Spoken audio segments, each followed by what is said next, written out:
It was the spring of 1941, deep in the heart of the Wehrmacht's communications headquarters. The air was thick with the smell of ink and paper, the soft hum of teleprinters filling the room like a constant heartbeat.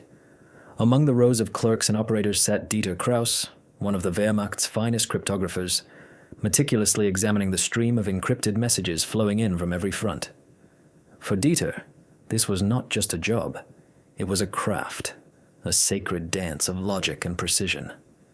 Each day, he wrapped the invisible threads of Germany's military strategy into the intricate patterns of the Enigma machine, convinced that no force on Earth could ever break its code. The Enigma, with its rotating rotors and labyrinthine wiring, was Dieter's pride. He had spent years mastering its mechanisms, understanding the smallest variations that could turn chaos into order or order into chaos. To him, it was perfect, unassailable, a fortress built from math and mechanics.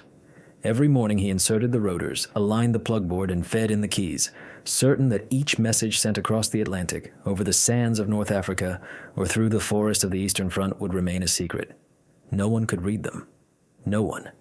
Yet, as spring advanced, a subtle unease began to creep into his mind. Reports from commanders at the front did not match expectations. Orders that he had carefully encrypted and transmitted never seemed to achieve the results they were meant to. Convoys that should have arrived intact were intercepted, movements of divisions that should have remained hidden were anticipated, and supply lines that were supposedly secure were disrupted. Dieter tried to dismiss it, attributing failures to bad weather, inexperienced field officers, or the fog of war. But the pattern persisted. One evening, after hours of routine encoding and dispatching, he noticed something that made his pulse quicken, a repeated discrepancy in reports from North Africa. The messages he had sent detailing troop reinforcements were met with precise countermeasures by the British forces, almost as if they had been expecting them. Dieter leaned back in his chair, blinking at the teleprinter, reading and rereading the messages. His fingers twitched, yearning to reach across the lines and adjust the rotors, to reclaim control over the invisible battlefield. But it was too late. The damage had been done. A cold realization began to take root. Perhaps the code he had devoted his life to mastering was not invincible. Perhaps somewhere, in some shadowy corner of the enemy's intelligence apparatus, someone was beginning to see through the mathematical veil of Enigma. The thought was both terrifying and exhilarating. Dieter had spent years in a controlled environment, surrounded by the order and certainty of cryptography, and now he sensed that he was caught in a trap, an invisible snare woven not by human hands, but by logic, ingenuity, and sheer calculation. Despite his growing unease, Dieter continued his work with methodical precision. He adjusted rotors, recalculated keys, and double-checked settings, clinging to the belief that Enigma could not be broken. And yet, every morning brought fresh reports of German operations failing in ways that defied explanation. The successes he once took pride in seemed distant, ephemeral. Doubt, the silent adversary, had found a foothold in his mind. By the end of the week, Dieter Krauss, the cryptographer who had believed himself the master of secrets, was beginning to understand an unsettling truth. The war was no longer simply a contest of soldiers and tanks, of battles won and lost on the field. It was a war of information, of codes and counters, of invisible forces shaping outcomes long before a single bullet was fired. And in this new battlefield, Dieter realized, he might already be outmatched. He returned to his machine the next morning with the same disciplined rigor, but the confidence that had once come so easily was gone. Somewhere, across the channel, someone was reading the messages he believed to be unbreakable, and with each intercepted order, the trap tightened, enclosing not just the cryptographer, but the entire German war effort. Across the English countryside, hidden behind the sleepy facades of Bletchley Park, a quiet revolution was underway. Here, the hum of electric machines mingled with the soft scratching of pencils on paper, a symphony of analytical precision that would silently shape the course of the war. In one of the sparsely furnished huts, Alan Merrick, a young British mathematician, leaned over a wooden table littered with cipher sheets and crumpled notes. To the casual observer, it looked like the work of accountants or clerks, but for Alan, it was a battle of intellects, a contest against the invisible enemy of the Reich. Alan's task was monumental: to unravel the Enigma, a cipher so complex that the Germans themselves believed it unbreakable. He worked alongside dozens of others, each mind sharpened by a mix of mathematics, logic, and an almost obsessive attention to detail. Together, they were part of Ultra, the secret intelligence project that would pierce the very heart of Germany's communications. The machines they built, precursors to modern computers, clattered day and night, searching for the faintest patterns and streams of cryptic letters. Merrick's genius lay not in brute force, but in intuition. He could see the hidden rhythms in messages, the subtle repetitions that betrayed a rotor setting or plug board arrangement. One rainy afternoon, as the wind rattled the windows of Hut 8, he noticed an anomaly, a recurring sequence of letters in encrypted reports from the North African front. Others might have dismissed it as coincidence, but Alan saw it as a thread to pull. He traced it across multiple messages, reconstructed the likely rotor positions, and, with a few deft calculations, suggested a probable key for the next day's communications. It was a delicate dance of logic and probability, each step bringing them closer to the invisible patterns that govern German strategy. Meanwhile, in Berlin and beyond, Dieter Kraus continued his work, oblivious to the network of minds deciphering his every stroke. He encoded orders with meticulous care, confident that the Enigma was an unbreakable fortress. Each message sent seemed to vanish into the ether, and he believed it would reach its destination unobserved, guiding U-boats, armies, and supply convoys with the precision of clockwork. Little did he know that each encrypted telegram was being read almost as soon as it left his desk. Every deployment, every maneuver, every logistic instruction flowed directly into the minds of British commanders, giving them the advantage of foresight. At Bletchley, Alan's discoveries were fed into the growing Ultra network. Analysts plotted troop movements, anticipated naval convoys, and predicted attacks before they happened. The Enigma, once a symbol of German ingenuity, had become a window into their strategy. Orders that should have been secret were now tools of British planning, shaping Allied operations across Europe and the Atlantic. Every intercepted message reinforced a growing pattern. German confidence, technological pride, and operational secrecy were being systematically undermined. Yet the Germans remained blind. They continued to regard Enigma as a shield, a code that guaranteed victory if only the soldiers executed orders with precision. Dieter, and thousands like him, saw no reason to question their tools. The idea that each message could be intercepted and read by the enemy was inconceivable. They had no awareness of the vast, silent machinery of Ultra tracking their every move, calculating probabilities, and predicting outcomes. In the shadow of this invisible intelligence, the war itself shifted. The victories and failures on battlefields and convoys were no longer determined solely by courage or firepower, but by the quiet calculations of mathematicians and engineers, turning abstract letters into actionable insight. Alan Merrick's work, and that of countless others at Bletchley Park, became the unseen hand guiding Allied strategy, reshaping battles without firing a single shot. By the time German commanders realized that their carefully encrypted messages were not secure, the advantage had already passed. Ultra's reach was complete. The shadow had fallen across the Reich's communications. And yet, for Dieter Kraus, sitting at his Enigma machine, the world remained orderly and controllable. A belief that would cost thousands of men their lives, as every command he issued was quietly and precisely undone. In the quiet rooms of Bletchley Park, the war was being fought not with guns or tanks, but with numbers. By 1942, the scale of the operation had grown beyond imagination. Hundreds of mathematicians, linguists, and engineers worked in relentless shifts, guided by the same principle. The patterns in the German codes, once revealed, could predict the movements of entire armies and fleets. For Alan Merrick and his colleagues, each day was a contest of logic, probability, and the subtle art of statistical deduction. The Enigma machine, with its rotating rotors and plugboard connections, was a marvel of German engineering. Its permutations numbered in the tens of millions, making brute force attempts impossible with the technology of the day. But mathematics offered a different route. By analyzing letter frequencies, message repetitions, and known phrases so-called cribs, the Bletchley analysts could reduce the impossible to the probable. Every intercepted telegram contained small clues: a repeated header, a predictable weather report, a routine military phrase. Alone, these were insignificant. Together, they were the threads of a tapestry that revealed German intentions. One of the most dramatic examples came from the Atlantic convoys. Every week, German U-boats patrolled the North Atlantic, hunting merchant ships that carried vital supplies to Britain. The U-boat commanders, confident in the secrecy of Enigma, issued orders with precision, believing they were invisible in the vast ocean. But ultra-analysts were reading every message in near real time. Using statistical models and logical algorithms, they could anticipate the routes of the convoys and reroute Allied escorts to intercept them. Convoy PQ-17, for instance, was closely monitored, with Bletchley Park providing warnings of U-boat positions and movements.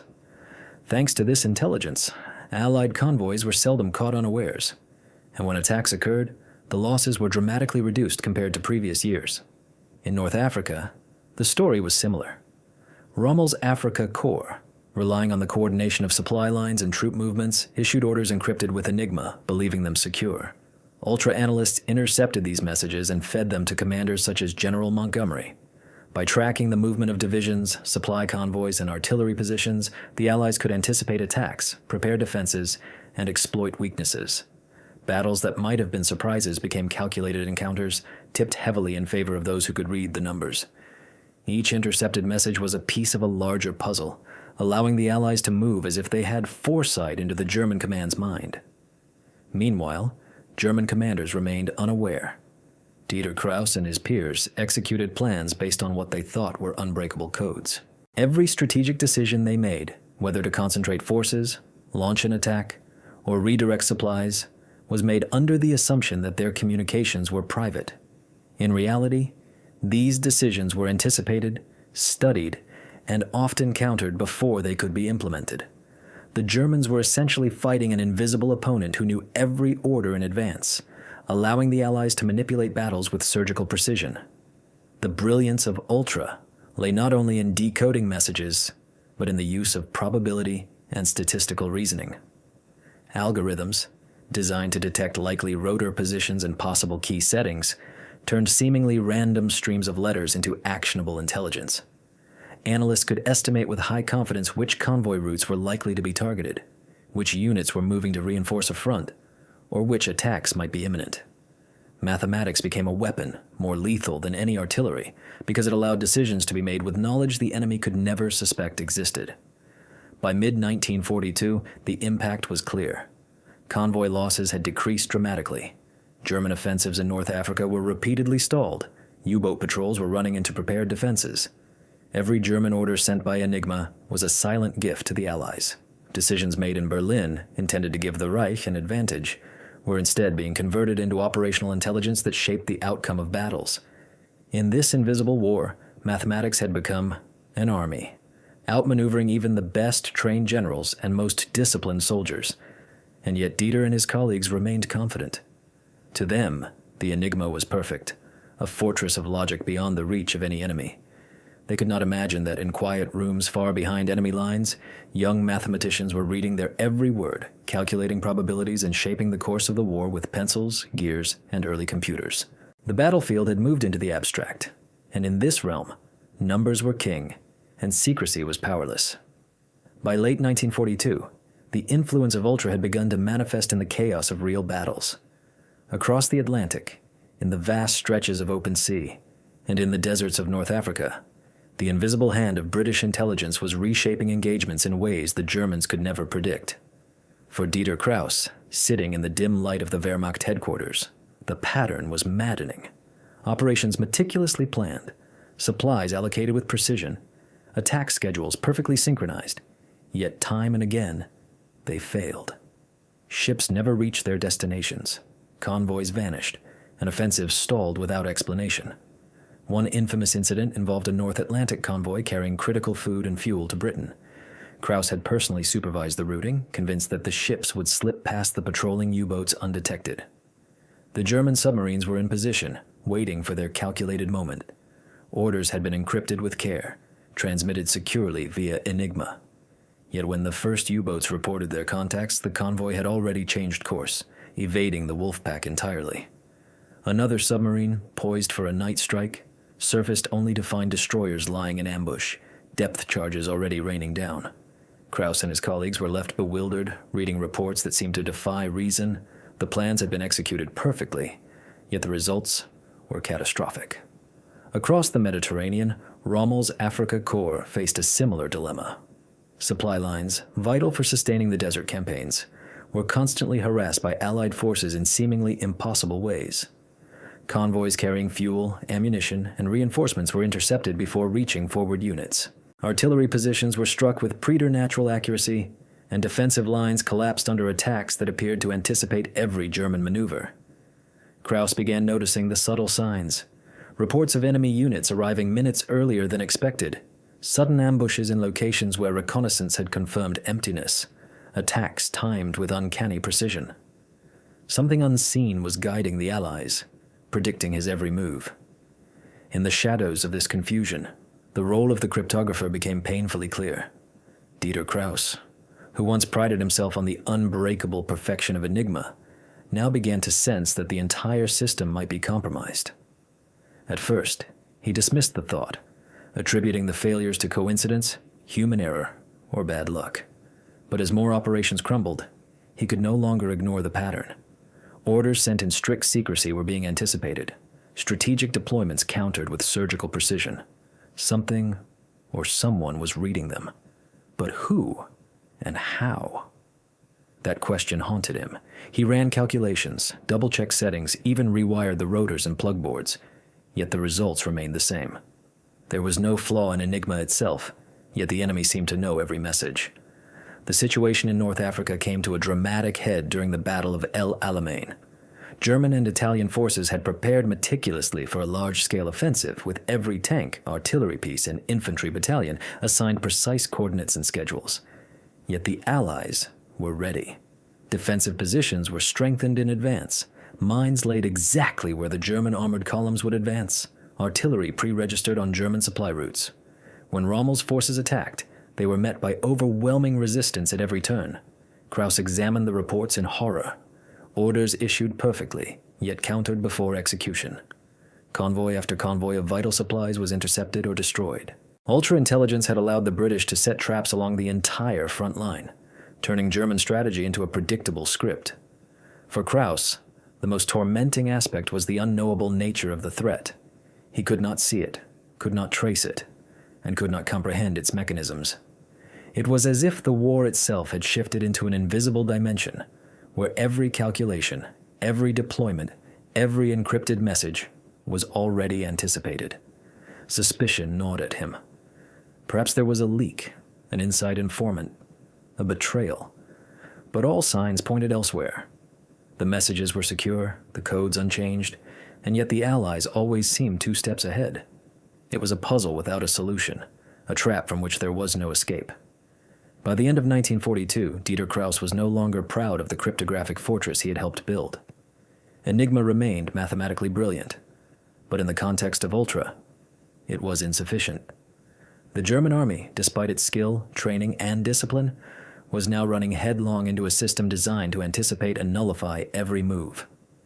In the quiet moments after yet another failed operation, Krauss would stare at the empty night sky, aware that somewhere, far from the battlefield, British mathematicians were shaping the war with nothing more than logic, probability, and relentless calculation.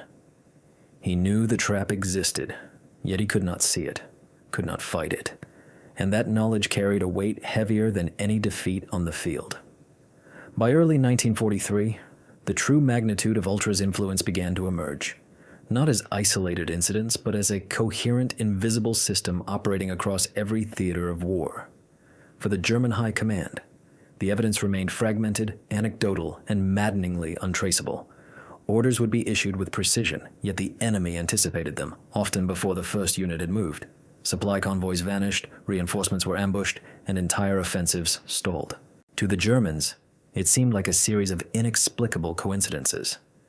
In reality, It was the product of a vast, hidden network of intelligence and calculation, powered by the combined work of mathematicians, linguists, engineers, and analysts at Bletchley Park and across Allied commands. Dieter Krauss, still stationed at the cryptographic headquarters, began to see glimpses of this invisible machinery. It was not just the interception of messages or the decryption of Enigma alone. It was the subtle patterns the Allies extracted, the statistical methods that revealed which convoys were critical, which units were most vulnerable, and which movements were likely. Every message decrypted became a node in a growing network of insight. Small mathematical tricks, probabilities calculated over thousands of messages, determined which supply lines would be targeted and when. The British had created a system that transformed isolated intelligence into operational foresight, turning numbers into action. Consider the Atlantic convoys. German U-boats, operating in well-coordinated wolf packs, believed they held the advantage at night, surfacing to recharge batteries and strike under cover of darkness. Yet ultra-intelligence allowed the British to anticipate where and when these attacks would occur. Small changes, slightly altered convoy routes, subtle timing shifts were informed by decrypted messages. A single calculation could dictate the deployment of an escort ship to the exact location where a U-boat expected to strike. The result was devastating. U-boat commanders like Eric Topp reported that no matter how carefully they planned, their prey seemed always to vanish or strike back with uncanny precision. Each loss was catalogued, each movement anticipated, and the German Navy had no comprehension of the system directing their defeats. In North Africa, the effect was just as insidious. Rommel's armored divisions moved across the desert with typical efficiency, relying on supply lines and coordinated artillery. Yet ultra-informed Allied forces seemed always to intercept reinforcements, strike supply depots before arrival, and deploy defensive positions with foreknowledge of German advances. Krauss realized that minor insights derived from decrypted Enigma messages, timing of fuel shipments, troop rotations, even predicted communication patterns were leveraged into major strategic decisions. What seemed a fluke to the German officers was, in reality, a deliberate orchestration guided by mathematics and logic, invisible to those who thought they controlled the battlefield. The tragedy for the German command was compounded by disbelief. Losses mounted, U-boats were destroyed, convoys scattered, entire operations failed, yet commanders repeatedly attributed these setbacks to human error or bad luck. Reports citing unexplained interceptions were dismissed or filed away. Krauss understood that the real enemy was not merely in the field, it was in the calculations and the hidden knowledge the Allies wielded. The more precise and methodical the German planning, the more Ultra could exploit it. Every meticulously encrypted message became a vector for defeat, every perfectly timed maneuver a chance for counteraction. By mid-1943, the cumulative effect was undeniable. Germany could no longer operate in secrecy. Their strategic autonomy was steadily eroded by an intelligence system they could neither see nor understand. Ultra had transformed small mathematical insights patterns in letters, probabilities in rotor settings, into decisive tactical advantages, altering the outcome of battles across oceans and deserts alike. For Krauss, the realization was harrowing. The war was no longer a contest of arms or courage, but of hidden knowledge, an invisible web of insight that dictated victories and losses far beyond the front lines. The power of Ultra lay not in brute force, but in foresight, and that foresight, though unseen and unacknowledged by German commanders, was slowly strangling their war effort. By late 1943, the cumulative weight of ultra-intelligence was impossible to ignore, yet the German High Command remained trapped in the illusion of Enigma's invincibility. Generals and admirals, proud of their cryptographic achievements, continued to believe that their codes were unbreakable, and that any setbacks were the result of chance, poor execution, or Allied cunning on the battlefield. They could not fathom that their meticulously encrypted messages were being read almost as soon as they were sent. Every troop movement, every convoy order, every strategic adjustment was mirrored by the Allies with astonishing precision. Their confidence, once a source of pride, had become a dangerous blindfold. In the North Atlantic, the impact of this invisible advantage was catastrophic for the German Kriegsmarine. Submarines, once the terror of merchant convoys, were now easy prey. Centimetric radar, improved depth charges, hedgehog mortars, and carefully coordinated escort tactics allowed the Allies to anticipate attacks and respond with near-perfect timing. Ultra-decrypts provided additional layers of foresight. The Allies knew where the submarines would be, which U-boats were operating together, and which convoys were most vulnerable. The Battle of the Atlantic, once a contest of stealth and strategy, had shifted decisively. Submarine commanders could no longer strike undetected, and the net losses began to outweigh even Germany's prodigious submarine production. By May 1943, Black May, the tide had turned irreversibly. Meanwhile, in North Africa, Rommel's Africa Corps found their logistical lifelines under constant threat. Ultra-decrypts allowed the Allies to intercept supplies, anticipate offensives, and position reinforcements at the critical moments. Skirmishes and battles that should have gone in Germany's favor were repeatedly frustrated by what seemed like prescience on the part of the enemy. Generals were confounded as carefully plotted advances were countered before they even began, not by human intuition, but by algorithms and pattern recognition derived from decrypted communications. The desert campaigns became a testament to the quiet, pervasive power of intelligence and mathematics. For the British and American analysts at Bletchley Park, the work was less glamorous but profoundly consequential. Each decrypted message was a data point. Each pattern recognized was a strategic lever. Thousands of lives were saved because convoys were rerouted away from submarine wolfpacks. Allied air forces struck supply lines with surgical precision. Entire campaigns were altered not by tanks or infantry alone, but by the silent calculations of mathematicians interpreting the hidden rhythms of German communications. Ultra was not merely a tool. It was an invisible hand guiding the course of the war. The lesson of Ultra was as clear as it was humbling. Mathematics, logic, and systematic analysis could outperform brute force, courage, or even tactical genius. German commanders, bound by pride and ideology, had underestimated the simplest yet most powerful truth that information, when decoded and correctly applied, could become the decisive weapon. Courageous soldiers and brilliant field commanders were not enough when their movements could be predicted in advance. In this quiet, cerebral battle, numbers defeated spies, patterns outwitted planning, and insight triumphed over deception. By the war's end, the cumulative effect of Ultra had reshaped history. Millions of tons of shipping were preserved, thousands of lives spared, and the strategic balance shifted in favor of the Allies. The Axis powers, confident in the invulnerability of their codes, had been undone not by firepower alone, but by the unyielding logic of mathematics applied in secret. The final irony was inescapable. The invincible Enigma, the symbol of German cryptographic pride, had not failed because of human courage or bravery, but because numbers, patiently and relentlessly, had solved the problem they thought unsolvable. In the invisible war of intelligence, the quiet precision of mathematics had decided the fate of nations.